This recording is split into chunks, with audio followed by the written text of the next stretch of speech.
ویدیوهایی که ما با تصویر میکردیم خوش شما بیایه و انشالله ما رو دنبال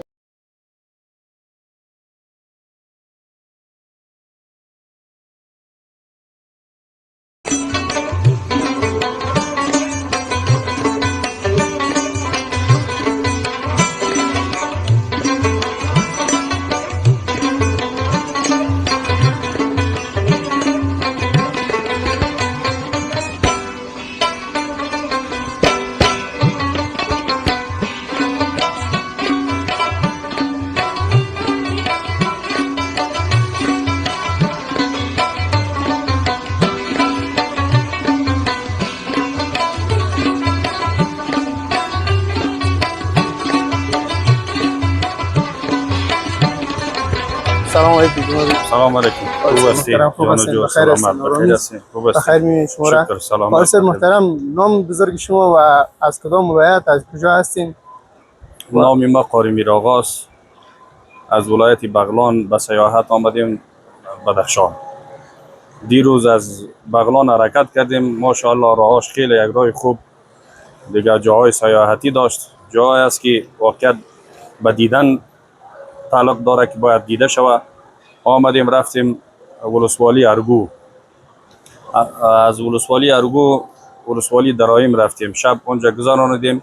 پس آمدیم در این منطقه که اینجا یک باغ بسیار سرسبز، باغ بسیار خوبش به نام باغ زراعت است که واقعیت لیاقت به دیدن داره و پل سیمی است که ما شما مشاهده میکنیم دیگه. بسیار یک پل خوب برابر، یعنی پایینش ببین بسیار یک منظره بسیار زیبا و منظره بسیار خوب. کلگی مردم از کابل، از هرات، از بغلان، از قندوز، از هر ولایت ها به چکر به سیاحت اینجا میان که بسیار جای خوب و سرسبز است. یعنی قصر هم میبینیم ما شما به نام قصر بام دنیاست. ظاهر شد اینجا می آمده پادشاه هم وقت و زمان در اینجا یک شب دو شب سه شب در اینجا می بوده. یعنی می جایی که جور شدگی است، یعنی می می شیشته حالی یک کمک دستکاری کردن اینا جور کردن. وقتی که ما یک 5-6 سال پیش آمده بودیم مقدار صحیح جور نبود دیگه. این قصر هم ماشاءالله چه یک قصر زیبا و جایی است که عاشقش میشه که ببینی اینجا فرصت باشه و چکر بزنی و سیاحت دیگه. خیلی جای خوب، جای زیباست دیگه. ما از آمدنی که در ولایت بدخشان آمدیم خیلی خرسند هستیم، خیلی خوشحال هستیم که از دیروز تا حالا واقعا یک حس دیگری با ما پیش شدگی است. جایی است که جای طبیعتی خوب داره، جای سیاحتی خوب است. خیلی خوشحال هستیم. تشکر قاری صاحب از معلومات. بخیر و سلامت باشید. خواستم که شما مشاهده میکنین ما باز هم با یک دوست دیگه برادر دیگه ما اینجا دیدن میکنیم که میخوایم ای پرسان سلام علیکم میخوایم ای بپرسیم که چی باعث شد که اینا در اینجا بیان، از کجا هستن، نامشون چی است؟ میخوایم یک معرفی از شما داشته باشیم. سلام علیکم، عرض ادب خدمت شما و بینندگان چینل یوتیوب تان. عبدالسلام هستم اندرابی، یکی از باشندگان کابل ایران بودم. یک ماه میشه آمدم بخیر دوباره به وطن. حالا آمدیم اینجا به ولایت زیبای بدخشان به سیاحت تفریح. اینجا رو میبینید که طبیعت از دیگه، در دل طبیعت آمدیم تفریح دیگه. خیر بین سلامت باشید، بخیر باشید.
سلام به تمام بیننده های عزیز. ما در مسیر فیض آباد بهارک قرار داریم و این منظره شگفت انگیزی که بسیار بالا و دیدنی هست آمدیم از اینجا یک دیدن کنیم و یک ویدیو داشته باشیم که به شما دوستان عزیز به تصویر بکشانیم و یکی از کسایی را داریم که اینجا گوسفند میچرانه و پرسان میکنیم از اینا که چه قسمه است طرز تهیه مالداری و اینجا چه قسمه است، ای کجا هستن.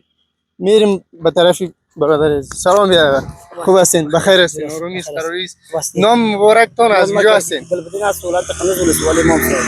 خب گلبدین جان، این طرز تهیه مالداری چه قسم که شما اینجا آمدید؟ مثال داریم 6 ماه مثال دی منطقه هستیم 6 ماه در امام صاحب هستیم. فعلا شما از کجا آمدید؟ فعلا از شیوا. از شیوه بدخشان. شیوه بدخشان بله. حالی کجا میرین شما؟ حالی فعلا بخیر امام صاحب. امام صاحب قندوز هم چرانده میبرین؟ چرانده نه موتر بار میکنیم. خب یک بدر ما پشت موتر میاره بار میکنیم بخیر. خب چه قسم هستی مال قیمتای گوسفند چه رقم است؟ خوب است بد نیست، خوب است بد نیست. یک گوسفند است 15000 هم است 10000 هم است این نرخ است. اوایدش چه قسم است؟ اوایدش خوب است؟ اوایدش شکر فضل خوب است. اوایدش خوب است. این منظرهای زیبایی که اومدین خوشتون آمد چه قسم است؟ مالچر داره نداره؟ خوب است، مالچر خوب داره، زیبای خوب وطن است، خوب جا است، خوب بیخی برابر است. و حالی همین مسیری که شما میرین چقدر رو دیگه باید پیاده برین که موتر ببرید؟ نه فعلا میام فعلا میام همین ساعت میام. چند ساعت میشه که این طرف شما منزل میکنید؟ آقا 4 شده. 4 شده که شیوا شما منزل دارید؟ نه اون طرف شیوا اون طرف. پیاده میاین دیگه؟ ولی پیاده هم تا میجالی باید بخیر موتر. معلوماتی که شما دادین به ما معلومات باشه بخیر باشه، خیر بین خانه دار. زنده باشین، خداحافظ، بخیر باشین. بیننده های عزیز، ما در مسیر فیض آباد بهارک هستیم، میریم به طرف ولسوالی بهارک بدخشان. ما رو بیننده باشین.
فیض آباد بهارک و حالی رسیدیم در خود ولسوالی بهارک که در باغ حکیم بای قرار داریم. اینجا مردمای از 34 ولایت افغانستان هستن، حضور دارن و خواستیم اینجا بریم یک طبیعت زیبا را به تصویر بکشونیم از دوستا و بیننده هایی که اینجا هستن. ما یک تصویر زیبا داشته باشیم دیگه. خدا کنه که ویدیوهایی که ما میندازیم در اینجا خوش شما بیایه و ما را حمایت